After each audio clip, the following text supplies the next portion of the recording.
This is Chris from Atlantic Outboard, and this is the digital delivery of your new Robalo 242 Explorer. Now, the first thing you want to do once the boat's in the water is turn your power supply on. So behind the boarding door is your battery switch.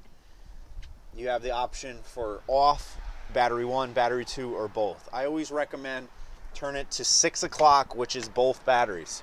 It'll be using both batteries to start the motor, and then it will in turn charge both batteries with the motor. You have a main helm breaker here and a windlass breaker. If you ever lose power to the helm electronics or the windlass, you would just have to reset that breaker. That would be the first step. You do have small accessory, toilet, and overboard discharge reset buttons there also.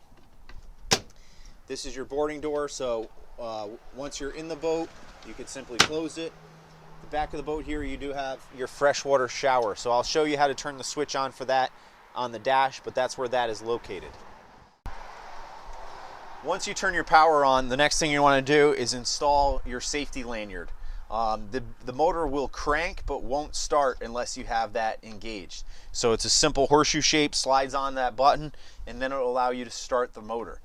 Once your motor started, it'll begin to warm up, and you can go through the rest of your systems and make sure you're good to go. Now, up on your dash, you have a horn, self-explanatory. Aft Bilge. Now, these boats are hardwired with the bilge pump directly to the battery. So even if the battery switches off, that bilge pump will still be operable if it needs to pump out water.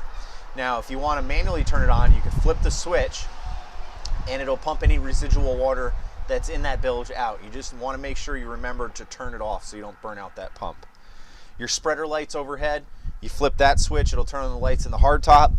You have courtesy lighting throughout the boat to illuminate the decking. You have a live well light, map light. So you have red and white lighting up on the hardtop. Navigation light if you're running the boat at night. Now, this is a generic panel. You have an underwater light. So this boat may or may not be equipped with underwater lights, but you will still have a switch for it. You also have an anchor light. So if this boat is anchored up overnight, you would have to have that anchor light on. Now, on the port side switch panel, you have a freshwater switch. That's how you would pressurize the freshwater system to operate the toilet and the shower. You have a saltwater washdown. You would push that button to operate your saltwater washdown switch. You have your electronics. That would power your main electronics on the dash. If your GPS is here, you can always keep that electronic switch on. Live well, push that button. It would pump salt water into your live well. And then you have a blank accessory switch, which our service team could tie in additional accessories down the road. Now, you can operate the windlass from here up forward, which I'll show you, but your buttons to operate are here up and down. This boat is equipped with a stereo with Bluetooth. Very simple to pair to your iPhone. If you ever have any trouble pairing it, I always recommend go on YouTube and they'll have a step-by-step walkthrough of that. Now, your GPS will be located here. That will have its own power supply button. And then under this is your Yamaha engine gauge. So all your data for the engine will be there, your RPM, fuel burn, fuel capacity, battery supply, etc. You have your compass here. Up above, you have additional storage. This boat is equipped with the Garmin VHF radio, which is located up there. It has these friction hinges, which are very nice. You also have, this motor is a fly-by-wire 300 Yamaha. So in neutral position, the handle lines up perfectly with the Yamaha label. You can feel it click into gear forward. Pushing the throttle forward will give you forward propulsion, and the farther you push it, the more RPM and speed you'll get out of it. You'll feel it lock into neutral again, aligned with the Yamaha, and then as you push it down towards the floor, that would put the motor into reverse. You have space for your toes to kick in. You have a flip up and down bolster at the helm for passenger and driver, and that's your helm area. On the transom of your 242 Explorer, this boat is equipped with the ski tow option. This boat comes standard with a battery charger. This is where you would plug your extension cord in to charge the batteries. And then this is your waste pump out. This is where you would pull into a service dock to have the waste pumped out. They would stick their suction cup hose onto that bezel after you open the lid, and it'll suck the waste out. Let's take a look in the cockpit of this boat. In the bow of your Robalo 242 Explorer, you have standard backrests. These pull out with just a pull pin, and then the backrests slide out. Those can easily store in your head compartment. You have additional storage below my feet in the deck.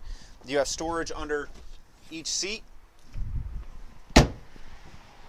You have windlass controls up here to lower and raise the anchor.